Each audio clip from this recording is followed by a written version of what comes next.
Hi guys, back with Bassingtons. I hope you're all keeping well, I hope you're all keeping safe. Today I'm at the Wensleydale Heifer. I've had the most amazing lunch. I'll put the link in the description. I'd recommend anybody to come here, stay, come for lunch, come for dinner. It is absolutely amazing. I'd like to get a lot of the watch guys here because I think we have a real blast. The reason I'm here is a chap contacted me months ago on YouTube and he has the most amazing Rolex collection. And unfortunately I fell ill with appendicitis. He had to cancel, I had to cancel, and it's taken me months later to come down and look at some of the watches that he owns. I'm going to start with the Rolex Submariner, no date, 41mm variant, which was launched in the autumn of 2020. Again, this is a very, very rare watch to get hold of.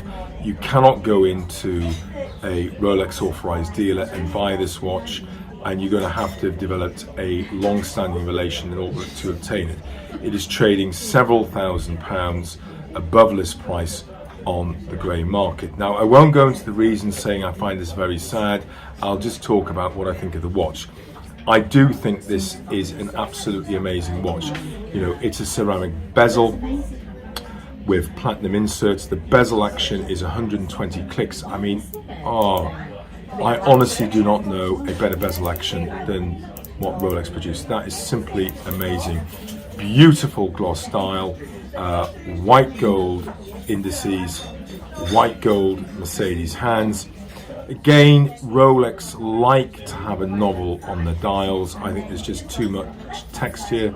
I think if they did away with a lot of that, it would be cleaner, it would be crisper. It has crown guards. Quite frankly, I do not know why. You know, when I wear this watch, and I'll show you what I mean, I find that the crown guards dig in to my hand, and I find it very uncomfortable. But it's not just the crown guards, it is the size of the crown.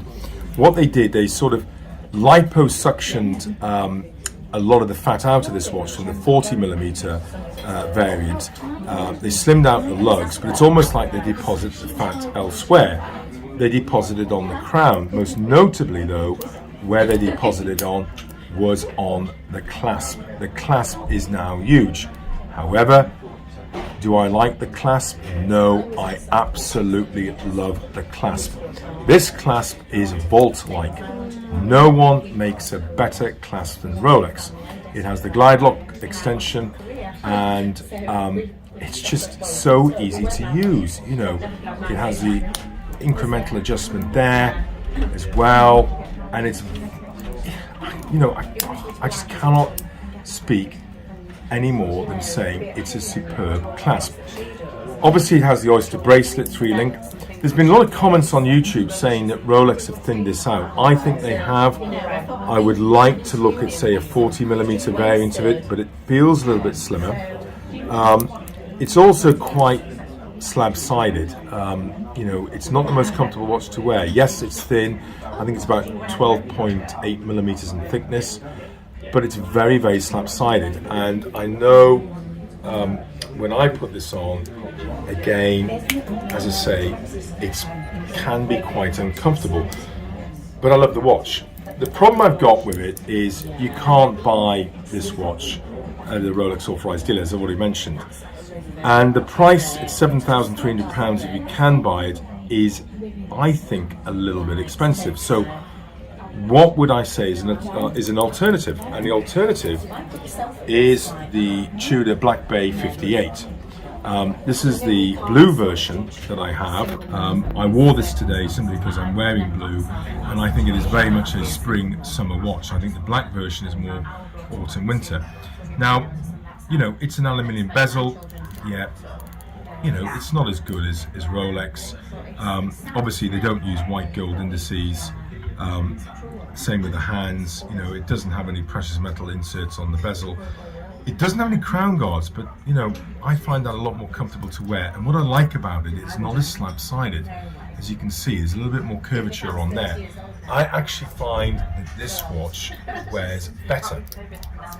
Okay, I feel it's better proportioned as well.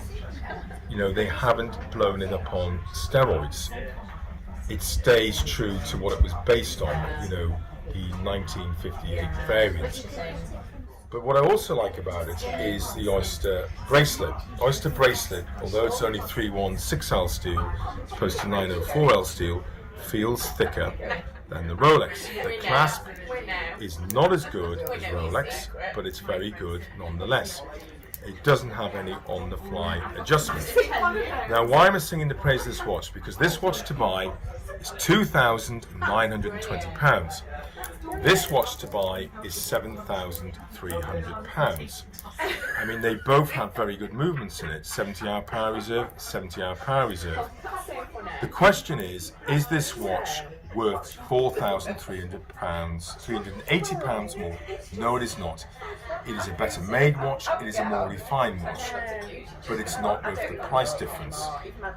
I wouldn't, under normal circumstances, say go and buy this. However, if you got one of these watches offered to you by a Rolex authorised dealer, buy it. And I still believe this is the most iconic watch in the world. Stay safe and stay tuned.